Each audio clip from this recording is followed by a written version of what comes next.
ട്രിവാൻഡ്രം വരെ പോകേണ്ട ഒരു ആവശ്യം ഉണ്ടായിരുന്നു.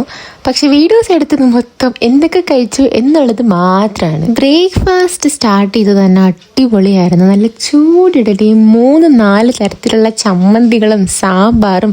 എൻ്റെ വീട്ടിൽ പോലും ഞാൻ ഇത്രയും ടേസ്റ്റിൽ ഇഡലി കഴിച്ചിട്ടില്ലാന്ന് തോന്നുന്നു. കാരണം അടിപൊളിയായിരുന്നു.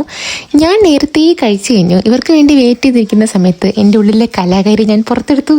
ആ ചമ്മന്തിയൊക്കെ വെച്ചിട്ട് ഞാനൊരു ഒട്ടകത്തിൽ തന്നെ തീർത്തു. ഇത് കണ്ടിട്ട് ഒട്ടകം തോന്നില്ല ഗൈസ്. അങ്ങനെ ഫുഡൊക്കെ കഴിച്ച് കഴിഞ്ഞ് ഞങ്ങൾ അവിടെ നിന്ന് ഇറങ്ങി. വേറെ ഒന്നും എടുക്കാനില്ലാത്തതുകൊണ്ട് നിങ്ങൾക്ക് കുറച്ച് എന്റർടൈൻമെന്റ് ആയിക്കോട്ടെ എന്ന് വെച്ചിട്ട് ആ വഴി പോയി അട്ടനെ പോലെ ഞാൻ വെറുതെ വിടാതെ എല്ലാം പിടിച്ചെടുത്തിട്ടുണ്ട്. ഇടയ്ക്കിടയ്ക്ക് മഴ പെയ്യും, ഇടയ്ക്കിടയ്ക്ക് വെയിൽ വരും, ഇടയ്ക്ക് ഇത് രണ്ടും കൂടെ ഒന്നിച്ച് വരും. ഇപ്പോഴത്തെ ക്ലൈമറ്റ് എന്താന്ന് ഒരു രീതിയിലും പ്രെഡിക്റ്റ് ചെയ്യാൻ പറ്റാത്ത അവസ്ഥയായി.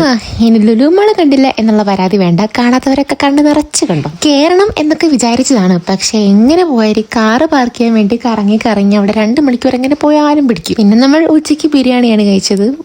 അതൊരു ആവറേജ് ബിരിയാണി ആയിരുന്നു. രാവിലത്തെ ഇഡ്ഡലിയെ കമ്പയർ ചെയ്യുമ്പോൾ അത്ര ക്വാളിറ്റി ഇല്ലായിരുന്നു, എന്നാലും ഓക്കെ ആയിരുന്നു. ഇവിടെ ആണെങ്കിൽ ഒരു അമ്മച്ചി പ്രതിമ നിൽക്കുന്ന പോലെ തന്നെ കുറേ നേരം നോക്കിക്കൊണ്ടിരിക്കുകയായിരുന്നു. എനിക്കൊന്ന് ഫുഡ് നോക്കിക്കൊണ്ടിരിക്കുകയായിരുന്നു തോന്നുന്നു. കാരണം പുള്ളിക്കാരിക്ക് ഫുഡ് വന്നേ പിന്നെ എന്നെ ഒരു മൈൻഡും ഇല്ല. മീൽസിന്റെ കൂടെ കിട്ടിയ ലഡുവും കൂടെ അടിച്ചു മാറ്റിയിട്ട് ഞങ്ങൾ അവിടെ നിന്ന് ഫുഡൊക്കെ ഇറങ്ങിയപ്പോൾ ദാ പോകുന്നു സഞ്ചരിക്കുന്ന ഗാർഡൻ. നല്ല രസമല്ലേ കാണാൻ വേണ്ടി.